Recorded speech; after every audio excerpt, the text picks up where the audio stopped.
Hello, and welcome to Sobercast, where we provide AA speaker meetings and workshops in podcast format. We're an ad-free podcast, and if you enjoy listening, please help us be self-supporting by visiting Sobercast.com, look for the donate link, and drop $1 or $2 into our virtual basket. We hope you enjoy the podcast. Have a great day. Our first three speakers tonight will be Jamie, Catherine, and Nick.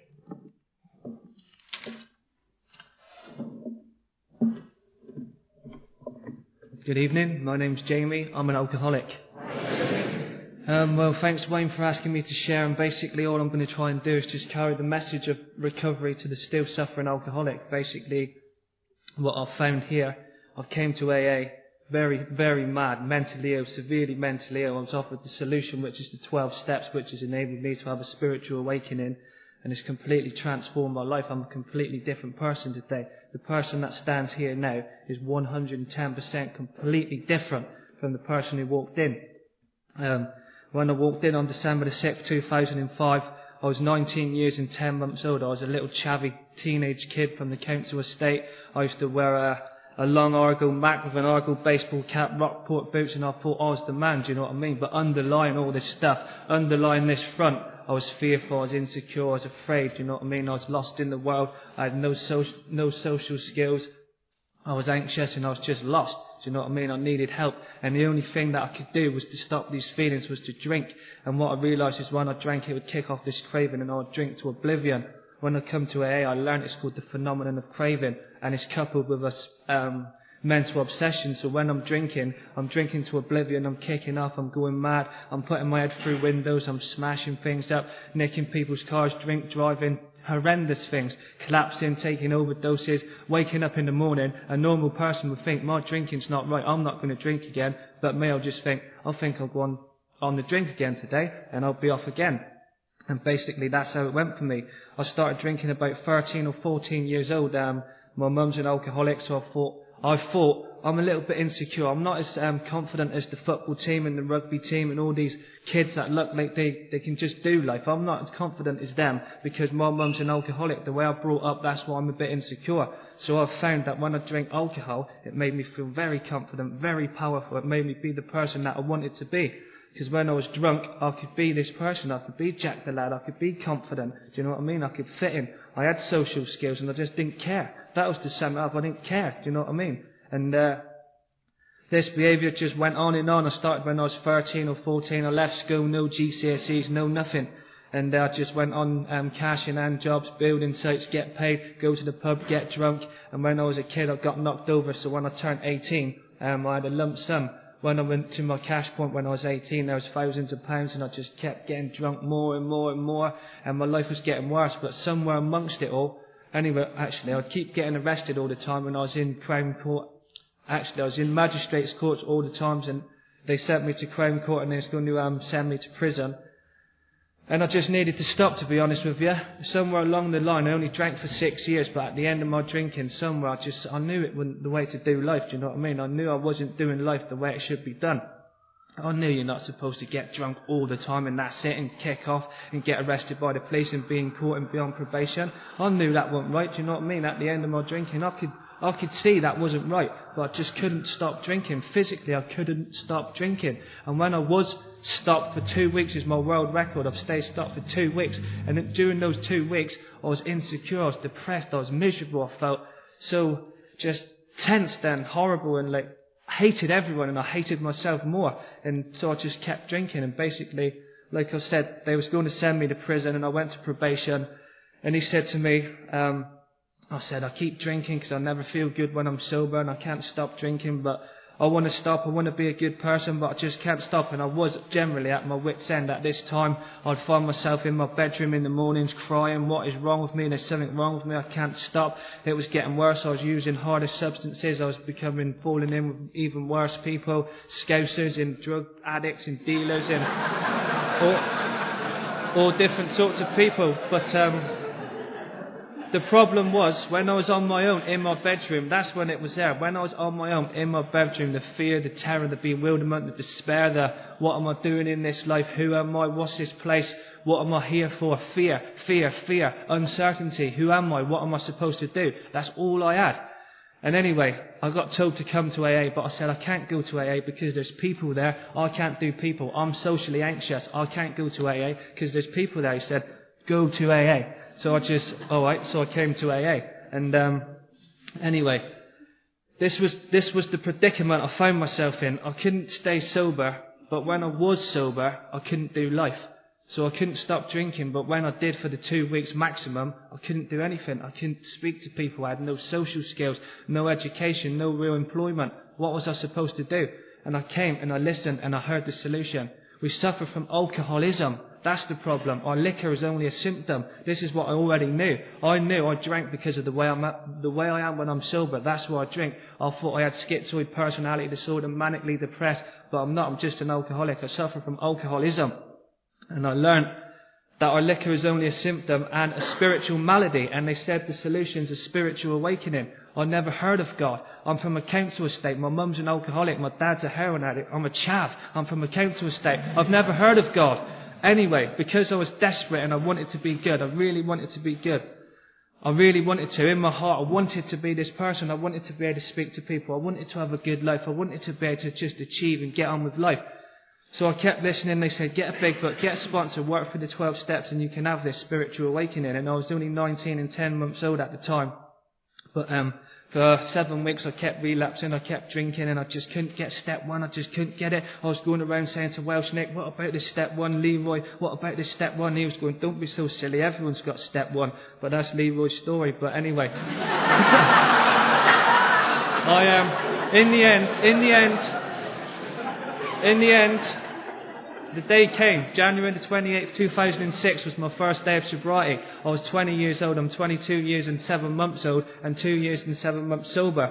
Basically, I've gone through the 12 steps and basically I've had that spiritual awakening from God that I didn't believe in. Do you know what I mean? It's miraculous. It's a miracle. If there's anybody in the room who thinks, but God isn't real, or I don't quite believe in God, does it sound like where I come from? I believed in God because I've been transformed 100%, utterly.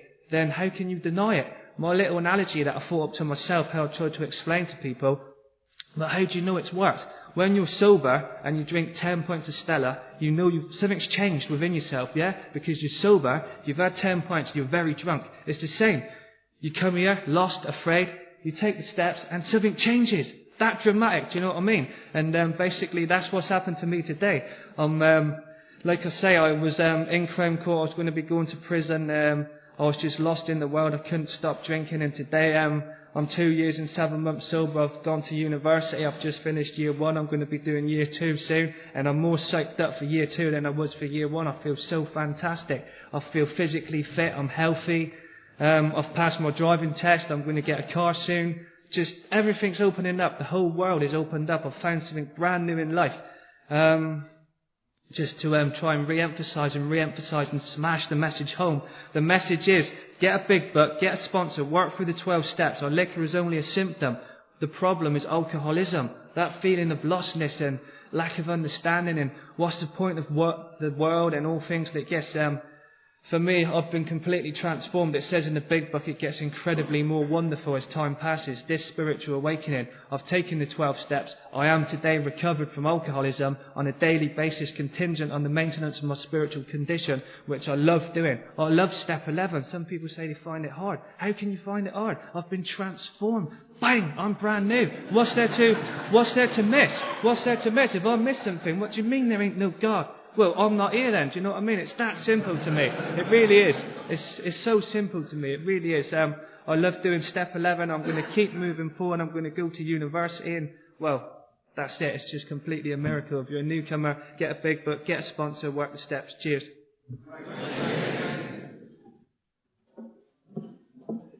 How am I going to top that? Gosh.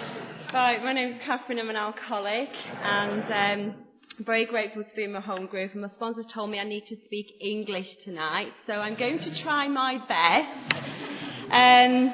My sobriety date is the 15th of April 1996, and when I arrived in Alcoholics Anonymous, I was pretty much like Jamie, really. I mean, I just felt awful, and I didn't know that I was an alcoholic when I was drinking. I didn't know what was wrong with me. I thought I'm a manic depressive, I'm a schizophrenic. I was a bit like that. I thought, what is the matter with me? I knew something was wrong with me, but I didn't think it was my drinking. I'd tried to control my drinking when I was drinking. I never actually tried to stop, but I tried to control it. And I just couldn't. And whenever I had one drink, I always ended up absolutely paralytic. And when I found out I was an alcoholic and I arrived in AA, I knew that I was powerless over alcohol. I absolutely knew that I could not have one drink, and I knew that one drink for me was going to kill me, basically, and I knew that I couldn't do it. And I arrived in AA via a treatment centre, and I was separated from alcohol for the last time.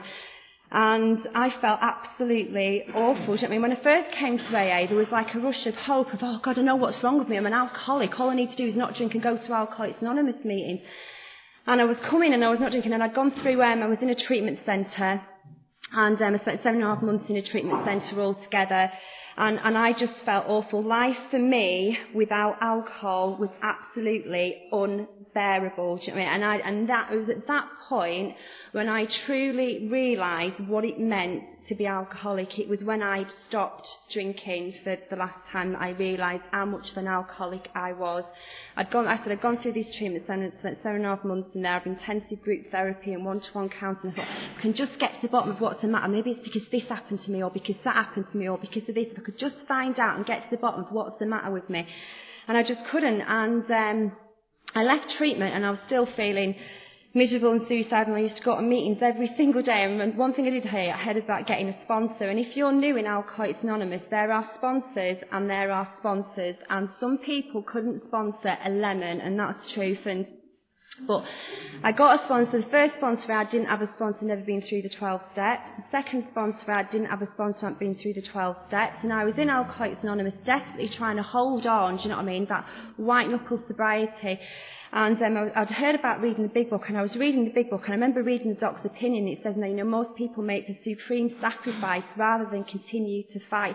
And I was considering on a daily basis making the supreme sacrifice rather than continuing to fight. I could not fight it any longer, and I'd have given anything to not be an alcoholic, and I'd have given anything to be able to go out and get that sense of ease and comfort that I knew would come at once by having a few drinks. But I knew that I was alcoholic, I knew I was powerless over alcohol, I knew I couldn't have just one drink, and that was an awful, awful place to be. And I used to come to meetings every day, and I used to hear chapter 5 read out, rarely have we seen a person fail who's thoroughly followed our path. It says, but there are those with grave emotional and mental disorders. And by this time I was starting to think, have I got a grave emotional and mental disorder? Maybe I'm someone that it's just not going to work for me. I've got a grave emotional and mental disorder. And, it says, but even they do recover if they have the capacity to be honest. I think maybe I can't be honest. Maybe I'm constitutionally incapable of being honest. But I think I'm sharing everything that I'm meant to be doing. I think I'm being as honest as I can. And it was just awful, and the one thing, I can't say, the one thing that kills more alcoholics than anything else is that feeling of difference, do you know what I mean? Somehow my case is different, and somehow you just don't understand what it's like for me. And I remember feeling like that. I remember being in meetings, I remember coming specifically to this meeting of Alcoholics Anonymous, and I used people, just consistently sharing the message, and, just like Jamie did, they'd gone through the steps and they'd had this spiritual, and I'm thinking, I just didn't think it was possible for me. I thought there's something different about them. I mean, when I was new, if I'd heard Jamie share, do you know what I mean, I thought, I'm not like you. Do you know what I mean? It's not going to work for me. You don't understand how sick I am. But I just kept coming back. And eventually I got a sponsor that had something that I wanted, and I got a sponsor that sponsored me through the basic text of Alcoholics Anonymous, and I truly have not looked back. All that counselling and all that therapy that I had that never sorted me out. I did my step 4 and 5, my fearless and thorough, as it's laid out in the basic text of Alcoholics Anonymous, and it sorted me out. And I remember when I did that, I remember when I did my 5 with my sponsor, just for the first time, feeling like I was going to be alright. I just knew that everything was going to be okay. Do you know what I mean? It's like the fear, I just knew, and I just felt good for the first time in my life. I remember, I was one of those people, I always used to go to meetings and people would dread asking me how I was. Do you know what I mean? Because I felt bad most of the time, and I would tell you. And I remember seeing this guy, and he said, how are you, Catherine? I said, I feel quite happy. And I think nearly fell down the stairs in Dingles, you know what I mean? Because I was actually happy. And, my home group is, if you're new and you've got a problem with the word God, you can use the group as a power greater than yourself. And it's not the people in the group, do you know what I mean? But there is something in this meeting tonight that you can't see, you can't touch, but there is a power greater than you in this meeting tonight, and you can use the group as a power greater than yourself, or Alcoholics Anonymous as a whole. But if you're going to choose the group as a power greater than yourself, you need to make sure the group is a power greater than yourself, because the group I was in before this, there was people having affairs, there was all sorts of stuff going on, do you know what I mean? And my home group fell apart, and because I hadn't been through the 12 steps properly, and I didn't have a God in my understanding, I fell apart with that group, do you know what I mean? And I was just in bits, and thank God this group was here for me. And I was young like Jamie. I mean, I was 18 when I came to Alcoholics Anonymous, and I think I was 19 when I came to this group. And I mean, I was young, I was a baby, when I look back now, and I was absolutely looked after in this group. Do you know what I mean?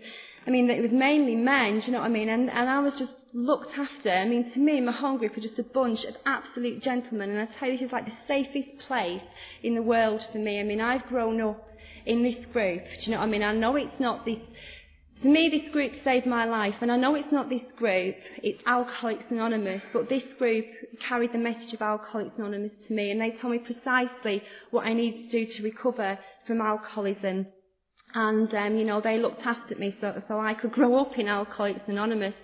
And, I have been given a great life, but I think the trick is, I've been sober for 12 years, and my life today, just like Jamie said, is completely nothing. I am nothing like the person that I was when I walked through the doors of Alcoholics Anonymous. I can get through life with a degree of stability and consistency, emotional stability and consistency, that was just beyond me before I came here. Do you know what I mean? The things that I've got through, when I came into Alcoholics Anonymous, and then big ups and those downs and those ups and those downs. 1 minute I was ecstatically happy, the next minute I was absolutely miserable and suicidal, and I've slowly over time, by practicing the principles of Alcoholics Anonymous, I've balanced out, you know what I mean, and I get through stuff now, and and the responsibility and the stuff that I deal with is just beyond my wildest dreams, and and it's just my family relationships, everything is brilliant in my life today. Well, I said the trick is I need to keep doing it. I need to keep practicing the principles of Alcoholics Anonymous. I've struck gold, and if you're here tonight and this is your first meeting, you've struck gold, but I can only keep it as long as I mind it for the rest of my life and insist on giving away the entire product. I have to continue to do this. And the way that I continue to do that is by doing service in Alcoholics Anonymous, having a good, strong home group that I'm committed, my mum used to say to me when I was little, when I was growing up in a teenager, give you an inch and you take a mile. That was me. Give me an inch and I take a mile. And I can't give myself an inch in Alcoholics Anonymous. I need a structured, disciplined program to work. And in order for it all to fit into place, I need a sponsor. And it's not that I'm dependent on a sponsor, do you know what I mean? I'm dependent on the God and my understanding. But I need a sponsor, just somebody that I'm accountable to, just somebody that I have to phone my sponsor every week, and it just keeps me walking around, just keeps me towing the line and just putting one foot in front of the other, and it keeps me doing this, because for me, give me an inch and I'll take a mile. But anyway, I've had a fantastic life in Alcoholics Anonymous, and if anybody's new and you are sick and tired of being sick and tired and you're feeling shit, sorry for swearing, but if you are, do you know what I mean, there is a life here, and you need not feel like that. And when I was told that, as I was told, you need never feel the way that you're feeling ever again. You need never feel like that ever again. You can recover and you can get better, and you don't have to feel like that anymore. And the other thing that kind of clinched it for me when I was new, because I was such a screw up and I'd screwed everything up. I was like Jamie, no GCSEs, didn't go to school, didn't want to go to school, he couldn't make me do anything, you know what I mean, rebel without a clue.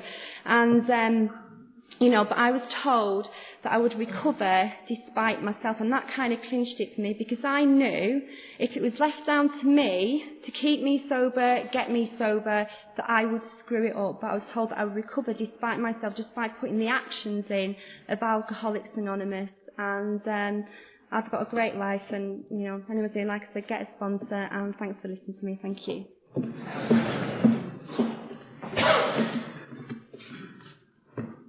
My name's Nick and I'm an alcoholic.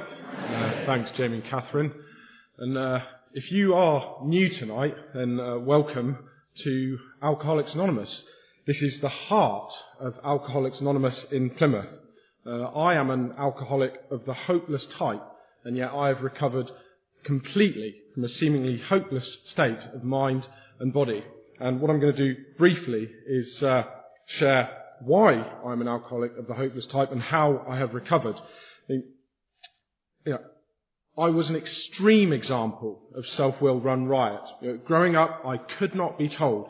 Whether you were my parent, teacher, employer, policeman, I could not be told. I wanted to do it my way. I was always in conflict with the world. I was self-will run riot. I just didn't want to do what I was told ever. And as a result, I just always seemed to be at loggerheads with the world. I just didn't want to do what other people wanted me to do. I wanted to do it my way. And as a result, life was painful. And it became extremely painful. And it wasn't long before I found that alcohol made me feel better. Like Catherine said, that sense of ease and comfort that came at once just by taking a few drinks. Now, that might not be that different to a lot of people who have a drink, okay? But I was different, okay? Because once I took any alcohol whatsoever into my system, it would set up this phenomenon of craving. So I'd have to finish the job. I could not control or moderate how much I drank once I started. I did not know what was going to happen once I took the first drink. In effect, I was just, I lost control. And again, that may be not dissimilar to many people who drink. Once they have a drink, they don't stop. They go over the top. But if that's the case, they would simply realise drinking wasn't for them. Okay. But the real killer blow for me, and if you identify with this, then this is really the killer blow, is that the next day, or the next day, or the next day, okay, I would be unable to bring into my consciousness with sufficient force the memory of the suffering or the humiliation of a month or even a week ago to stop me from picking up the first drink again. I was without mental defence against the first drink. And if you can identify with alcohol in those terms, then I'm afraid there is very little hope. The chances of an alcoholic of the type described in the basic text, like me, are slim. And unless I can find a way of life based upon spiritual principles, there is very little hope for me. However, I have recovered, but I had to be, as Jamie said, it has to be smashed home again and again. I had to fully capitulate to my, I am an alcoholic of the hopeless type. I am unable to take any alcohol whatsoever into my system. Okay, but much worse than that, because the main problem of the alcoholic centres in his mind. Okay, I was unable to live life sober, and that was the state I was in at 26, a blood-puking, shaking, shivering alcoholic wreck. And I crawled in to my first meeting of Alcoholics Anonymous, and I'm convinced to this day that it is that level of surrender that has made recovery really pretty straightforward for me. If you are at the end tonight, if you are thinking that when you leave this room, you just go and throw yourself under a bus, you're in with a chance. I hope that when you regain consciousness this morning, the four horsemen of the apocalypse, terror, bewilderment, frustration, and despair, were galloping across your breath. That is how I felt when I got into Alcoholics Anonymous, and it has stood me in good stead. And, when I walked in, and here was haven at last. There was something in the eyes of the men. I could see you guys had recovered. It was quite simple. I could see, and yet your stories, you had been worse than me in some cases, and yet now, you just had a poise about you, that you had recovered, and I wanted what you had. I just gave in. I remember first couple of days in, dripping with sweat, dressing gown on, reading my big books. Selfishness, self-centeredness, that we think is the root of our troubles. I remember just thinking, I've been wrong. All my life, all my 26 years, I've been wrong. These guys are right. I was wrong. And, thank God, I had step one. I could see I was powerless over alcohol. It was my master. But more than that, I could see that any life, run by self-will was doomed to failure. I had to lose self, but there seemed no way to lose self without God's help. And that is the program of recovery that Alcoholics Anonymous has to offer. And, but because I was beaten, because I had fully conceded to my innermost self that I'm an alcoholic of the hopeless type, I was willing to go to any lengths to recover from my alcoholism. And, I followed instruction. You all say you've got a sponsor. Well, I just asked a man to show me precisely how he had taken the 12 steps. And he became my sponsor, and he gave me some actions to take. And I had resigned from the debating society. I immersed myself in Alcoholics Anonymous. And very quickly, my sponsor wanted me to take responsibility for my own recovery. And I just remember I'd given in. That surrender just in itself was an uplifting experience. And I was more than willing to believe in a power greater than myself, as it was put to me. And as Catherine said, if I needed to start somewhere simpler than that, if I wanted to use the power of an AA group, that's fine. But again, like Catherine said, it's not the people in the group. There's something else. It's the group conscience, like it talks about in tradition 2. A loving God as He may express Himself. However you want to dress it up, we're talking about a willingness to believe in God. And I was as willing as only the dying can be. It's as simple as that. If you want to recover, if you want to, if you don't want to die, then, you've got two choices. And we're all faced with it once we come in. I can either carry on to the bitter end, trying to blot out the misery of my existence as best I could, or I could accept spiritual help. And I accepted spiritual help because I was willing to make the effort, and I honestly wanted to. And, to be honest, once I got step 1, once I'd just given in completely, it was easy. I just followed, my sponsor took me through the 12 steps. I diligently carried out the actions. I started getting spiritual principles into my life. And the insanity around the first drink was removed almost immediately. I was given a spiritual defense, but much more than that, as I went through the 12 steps, I had a spiritual awakening. Something happened. My roots grasped new soil. I was given access to a higher power greater than myself, that has enabled me, to drastically reduce my self-centeredness, to drastically reduce my pride, to drastically reduce all those defects of character that were making my life so painful, reduce them to an extent that I'm able to live comfortably, and happily and sober in this world. So I no longer find life so painful that I have to drink. I no longer find life such a chore and just, you guys, when I wanted you dead, really. And now it's just not like that. I'm now able to fit myself to the world rather than trying to adjust everything to what I want. I can see my place in the world. I'm able to be a productive member of society. I'm able to be of use. I'm able to take responsibility these days. And, and now, really, the single most difficult thing I've got to do, having had a spiritual awakening, having recovered fully from a seemingly hopeless state of mind and body, I now just need to maintain, the new order of things. I got into good habits early. Thank you, Mike. And I just need to maintain, what I found. I need to, like Catherine said, I want to take responsibility of my home group. I want it to be the best home group in the world. It continued sponsorship. My sponsor was the first man in my life I was willing to just defer to, willingly. My sponsor has told me probably on less than the fingers of one hand, has he ever told me specifically, you do this, other than the direction for how to take the 12 steps. My sponsor wants me to take responsibility for my own recovery. However, the obedience that I practice with the principles of the 12 steps, and the obedience I have to the will of my home group, my sponsor, are a great aid to humility. It's God that keeps me sober, not my sponsor. But honestly, I can convince myself that God is telling me to rob Nat West. It's a sponsor who keeps the spiritual life a reality. I just check in with my sponsor, just make sure I'm not going off the path. That's I need a sponsor. And and by having a sponsor, and I'm a follower, really. At heart, I'm a follower. But by being willing to follow, by having that humility, I've been given the gift of being able to lead, and take responsibility where it's necessary. And, it's just a great life in Alcoholics Anonymous. I should be dead. I should be dead. But not only am I not dead, I'm living a comfortable, relatively productive, useful life. And not drinking is a doddle. If you are suffering tonight, then the good news is, rarely have we seen a person fail who has thoroughly followed our path. But, I have to be beaten, and I have to be willing to go to any length. If I'm ready to go to any length, then I'm ready to take certain steps. And thanks very much indeed. It's a great life sober. And I'd just like very quickly to say thank you to the class of 2001 and my sponsor Wayne. Thanks very much.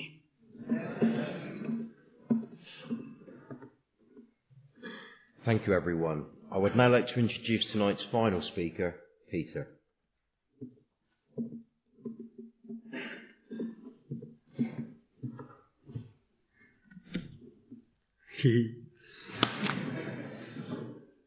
Hi, my name's Peter.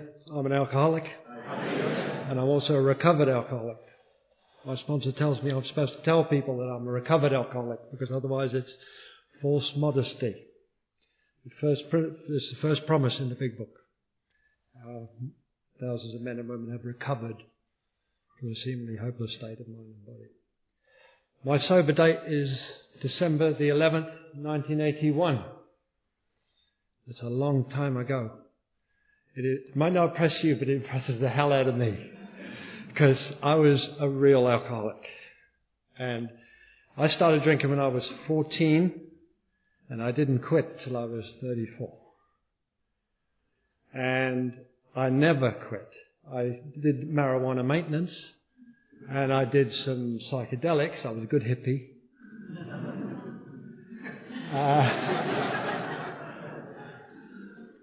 It was the 60s. There was lots of stuff like that around. But there was always alcohol there. And most of them, God willing, in 11 days' time, I'm going to be 61. And if I thought I was going to live this long, I'd have taken better care of myself way back then. And I apologise if I lose my voice. I've had a throat infection. But it's doing okay so far. That's all you need to know about my drinking. I started when I was 14. I quit when I was 34. I came to the rooms of Alcoholics Anonymous 34 going on 14. Nothing had happened in between times. All I'd done was got drunk. Now, I was very, very fortunate in 1981 that I walked into a room of Alcoholics Anonymous where the people were using the big book, because that's all they knew. There were a bunch of Scots people in Jersey, in Channel Islands, and they'd arrived there, and somebody started AA about 7 years before that, and they had nobody with any experience of staying sober. And we always used to say we were the blind being led by the partially sighted. But you see, they had a guidebook. And we were taken through the steps. I was taken through the steps by a guy called Billy. He was a truck driver from Glasgow. I hated Scotsmen with a passion. God sent me a Scotsman to be my sponsor. 12-stepped me wonderfully. Took me through the steps. And then I got very, very busy with life. And I started to take my life back again. I did some stuff in AA. I continued to carry the message, and I got busy, and I got involved in service, and I ended up going to delegate a conference and all this kind of stuff. And then I dropped out of art school a long time ago, and I was merchant seaman. I went back to sea. And I kind of slowly but surely separated myself from the fellowship and from all the things that the 12 steps asked me to do. And I stopped practicing these principles in all my affairs. And without knowing it, the malady returned. And somewhere along the lines of about 10 years sober, I got so busy that I decided that I was going to get mine. And a couple of years later, I set out with an absolute plan to marry money, because I was fed up with working. And I deserved mine, because wasn't I 12 years sober now? You know, and I had too many years and not enough days. And it took me down a path. And I won't go into any details about this path, because this is an open meeting, and I don't want to damage anybody by relating the story. Not in here, but if anybody that may hear this, okay? Because that's part of my amend, if you like. But I ended up finding the right person after a bunch of research, which I'll go into later. And it was fine. And I ended up in Newton Poppleford,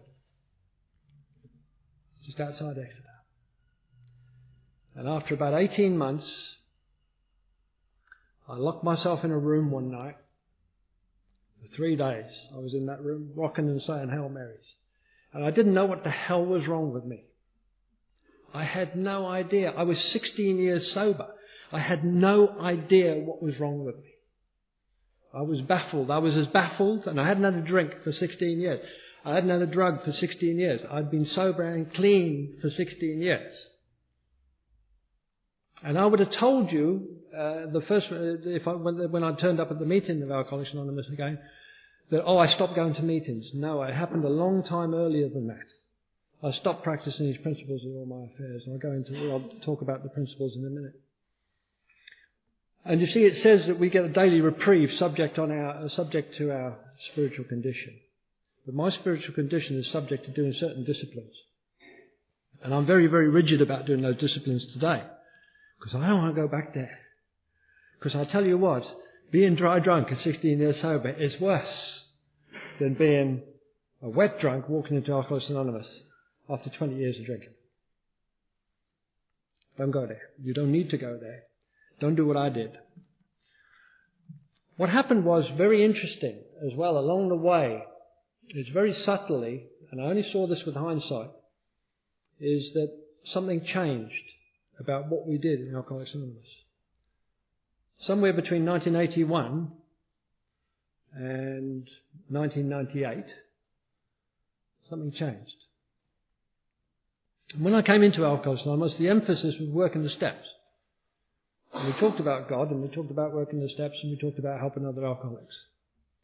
Somewhere on the line, it became some kind of self-help deal, where we talked about our troubles in the meetings. We didn't carry the message of Alcoholics Anonymous in the meetings anymore. We talked about my day, my way.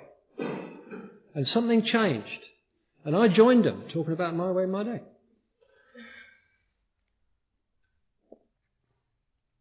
After I'd locked myself in this room for 3 days, catatonic, I eventually dragged myself into a meeting of Alcoholics Anonymous in Exeter.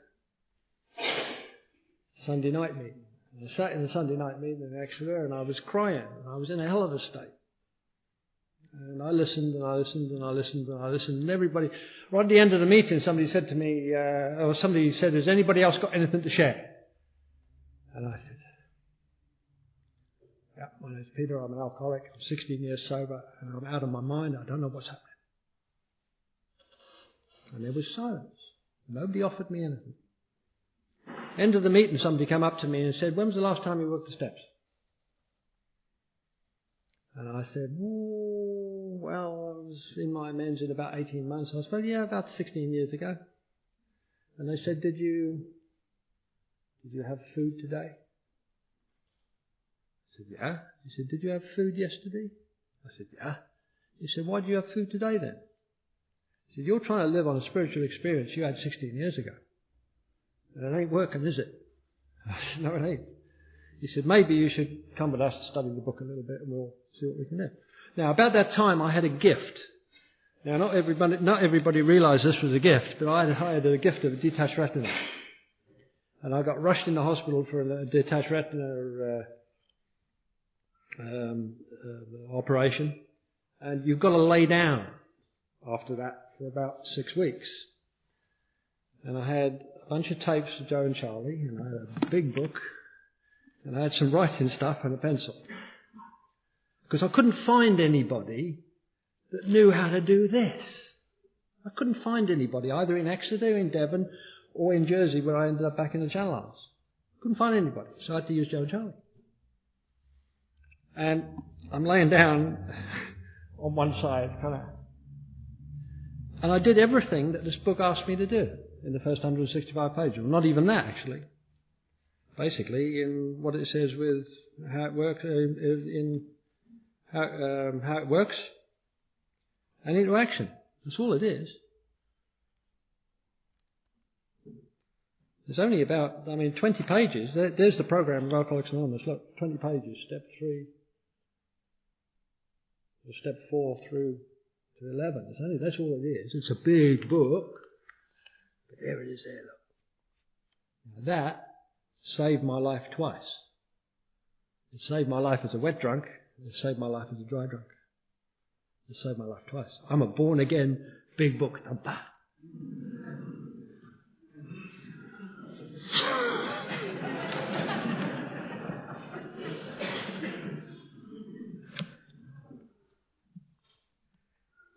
Best kept secret in Alcoholics Anonymous is chapter 5. Yeah. Why is it the best kept secret in Alcoholics Anonymous? Because they read it out at the beginning of almost every meeting, and nobody listens to it. In this group it's different because you have a speaker group.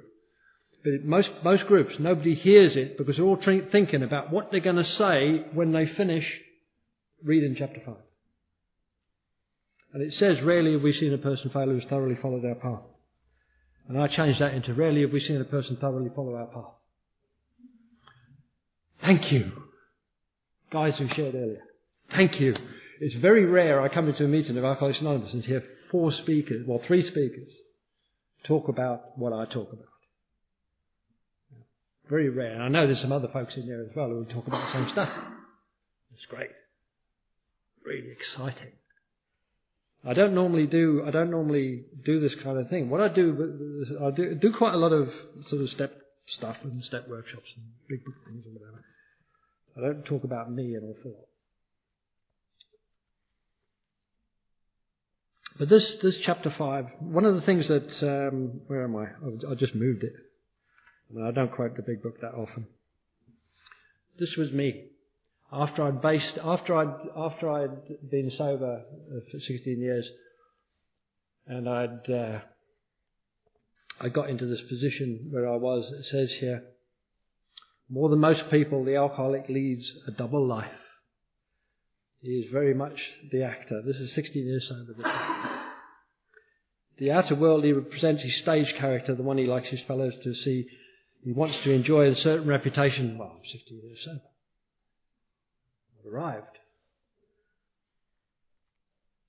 But in his heart, he knows he doesn't deserve it. This inconsistency is made worse by the things he does on his sprees. And my sponsor tells me, any kind of spree.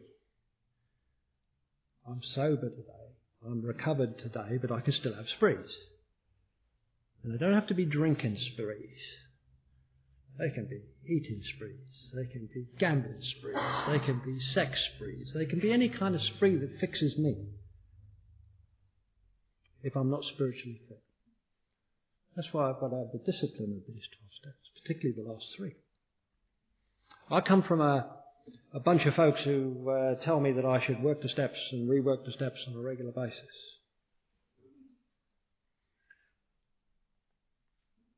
I go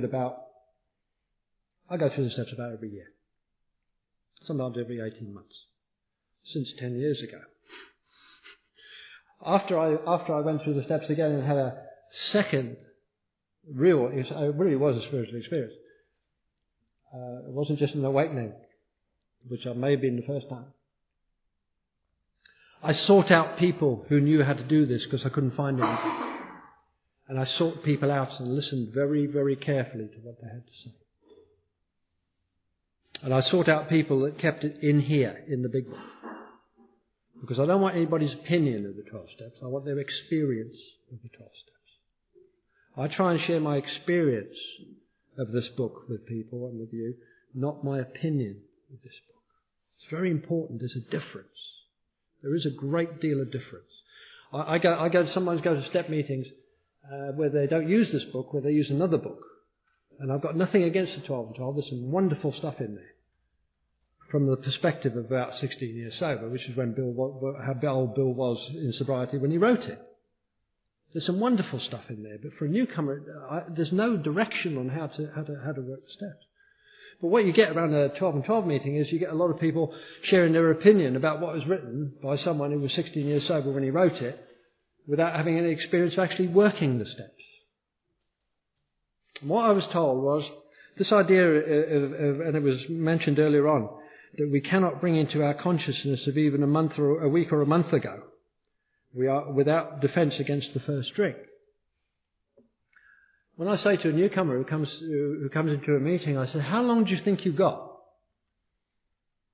before the idea of a drinking comes in? Because you see, the unmanageability in the first step, after that dash, there's 2 ideas in the first step. First step is I'm powerless over alcohol, that's the allergy. Yeah, fine, I get thirstier. The more I drink, the more thirstier I get. I never understood that until I came to AA, and they got a real grip on that. They said, well, This idea of analogy interests us. You don't have to know what the chemical situation is. All you need to know is a drink takes a drink once you drink. And if you drink, you're screwed. You're going to get drunk. That's my experience. The other part is that my life is unmanageable. It's not the crazy junk that happens to me when I drink that makes my life unmanageable. Because that's just the true consequences of my drinking. It says in Doctor's Opinion, we cannot after a while differentiate the true from the false. What he means by that is I can't differentiate the true results of my drinking from the false, which is the second part of the first step. The true results of my drinking. I lost jobs. I lost money. I lost relationships. I lost houses. I lost cars. I lost blood. I lost lots of stuff. That's the true consequences. That wasn't my unmanageability. My unmanageability was that every time I said and honestly meant it, I'll never do that again, I quit, I couldn't make it stick. I would be drunk again. So how long you got? You got a week? You got a month? You're going to wait till you get better to work the steps? I come from a place where we get you through the steps quick. Because we don't know. I don't know when you're going to take a drink. If you come to me for sponsorship, I don't know when you're going to take a drink. Week, month? You need some power. It says here, powerless over alcohol. What do I want? Power. See, I was a power seeker right from the very start. I felt powerful when I drank. That's in a way was an indication I was different from other people. Normal people, when they drink, get sloppy. They go sleepy. They get a bit dizzy and they quit. When I drank, I got fired up. You put enough drink in me and I want to go party. Big time.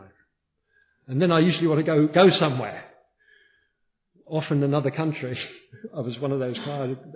In blackouts I ended up in weird places. With weird people. Sorted places, you bet. Yeah, you bet. Done all that stuff. And see, I need a power. And it says, we came to believe that a power greater than ourselves can restore us to sanity.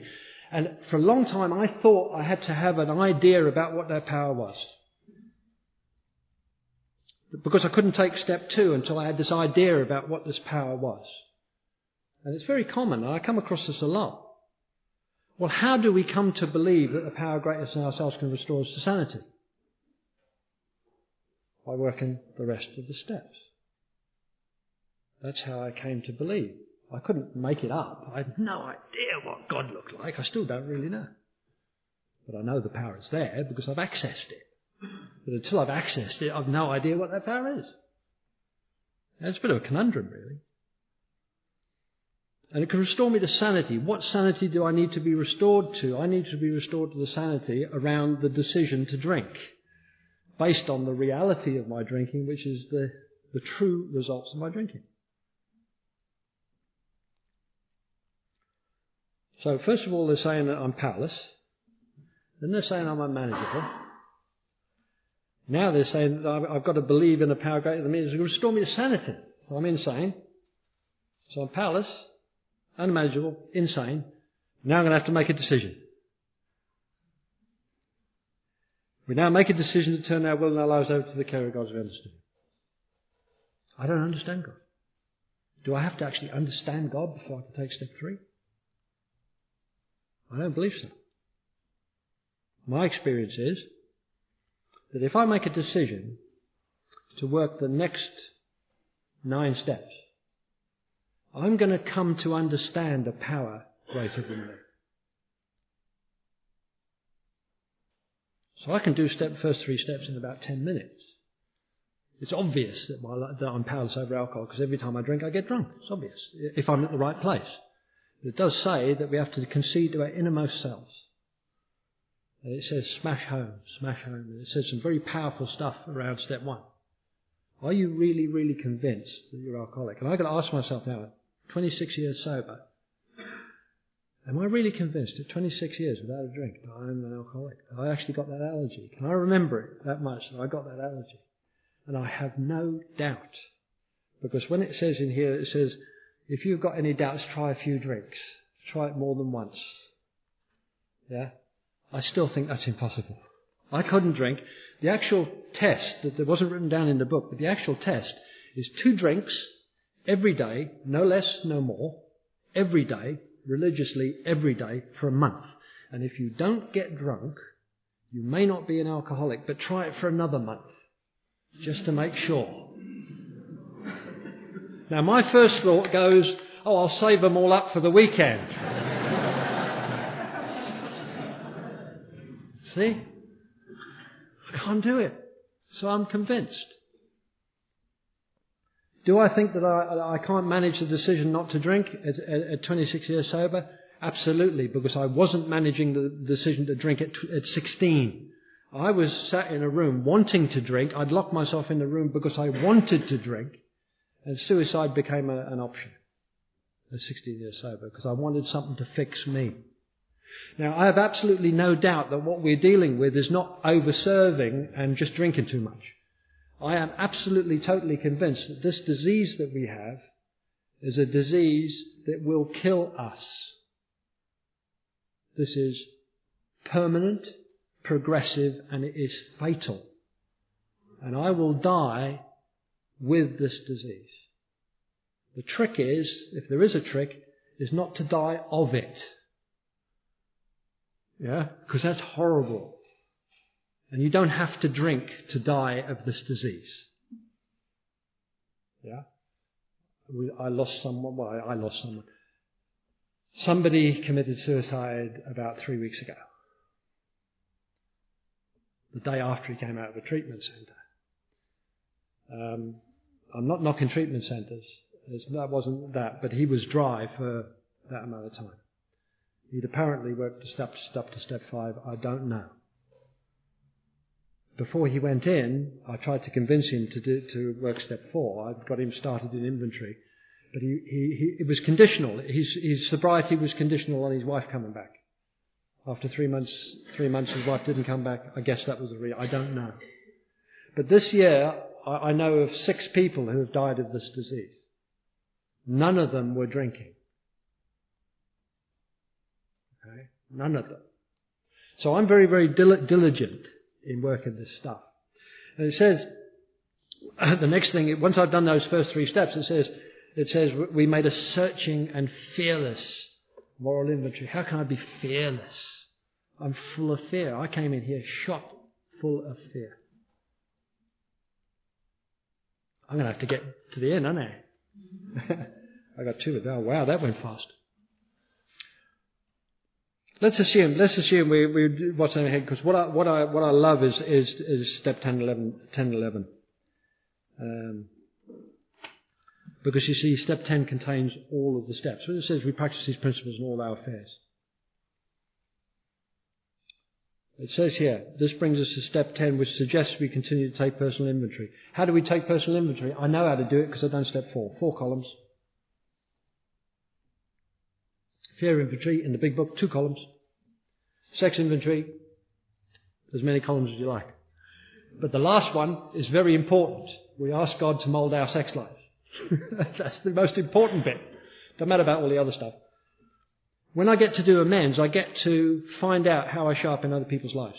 And at 16 years sober, 17 years sober, I started to make amends around relationships, and I realised that I'd been acting out in relationships exactly the same way for 16 years sober that I had been all the time I'd been drinking. But I didn't see it because I was deluded around it. And that's the problem I was saying. And Clancy says this is a disease of perception.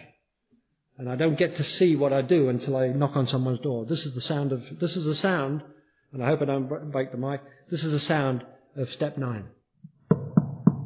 Good morning. I believe I've harmed you. I may not overcome drinking unless I set the matter straight.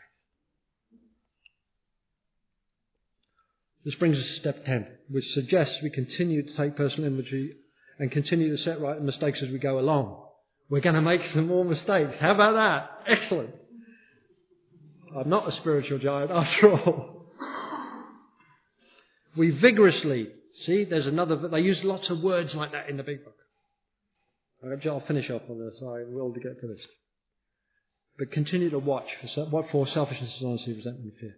And watching, one of my mentors says, watching is a spiritual practice. It's what I do every day. I watch. I watch for this stuff. I ask for the power in the morning. I watch. I say, I continue to turn this over hourly. At the end of the day, the most powerful prayer I've got is thank you. The most powerful prayer I got. I've got some other stuff on page 86, but I don't have time to go into that. But you see, I love what this does. That's the other deal. Not for me. I love what this does, because when you do this, I get to see people's eyes light up. Because I don't get to see mine. But I get to see people's eyes light up. And I'm as enthusiastic about this today, what's in this book, and about this recovery in Alcoholics Anonymous that we can have. Yeah? Not grey tunnel. This isn't grey tunnel. We come in here crawling like a worm, and we soar like eagles. Promise. Do this. Soar like eagles. Amazing. Go to university. Everything. Soar like an eagle. I went out on a helicopter today, and I landed on top of the Bishop Rock Lighthouse. Looked around, took some photographs, and came back in a helicopter. One time. Excellent. Go and see it. Excellent. Never done that in my life before. Thank you. Thank you for allowing me to go over time.